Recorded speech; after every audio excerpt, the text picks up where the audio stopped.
ఒక అందమైన పల్లెటూరిలో పాండా, రూస్టర్ ఇద్దరూ కలిసి ఉండేవారు.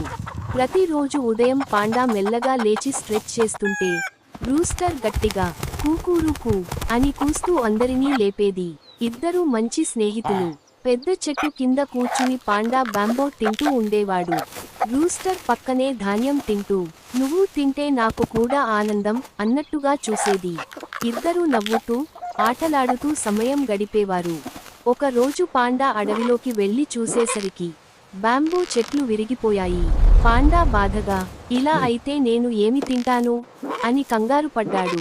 రూస్టర్ ముందుకు వచ్చి, భయపడకు, మనం కలిసి పరిష్కారం కనుక్కుందాం అన్నది. పాండా, రూస్టర్ ఇద్దరూ అడవిలోకి ప్రయాణం మొదలు పెట్టారు.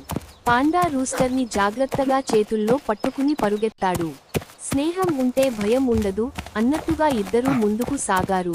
ఒక కొండ దగ్గర రూస్టర్ ఆగి, గ్రామస్తుల సహాయం తీసుకుందాం అన్నది. పాండా ఆనందంగా తల ఊపాడు. నీ ఆలోచన చాలా బాగుంది అన్నాడు. గ్రామస్తులు అందరూ కలిసి కొత్త బాంబో మొక్కలు నాటారు. పాండా బరువైన దుంగలు మోసాడు. రూస్టర్ అందరికి దారినిర్దేశం చేశాడు. అందరూ కలిసి పనిచేశారు. కొన్ని రోజుల తరువాత అడవి మళ్లీ పచ్చగా మారింది. బాంబూ చెట్లు తిరిగి పెరిగాయి. పాండా ఆనందంతో, మన స్నేహమే నన్ను కాపాడింది అన్నాడు. రూస్టర్ గర్వంగా నిలబడింది.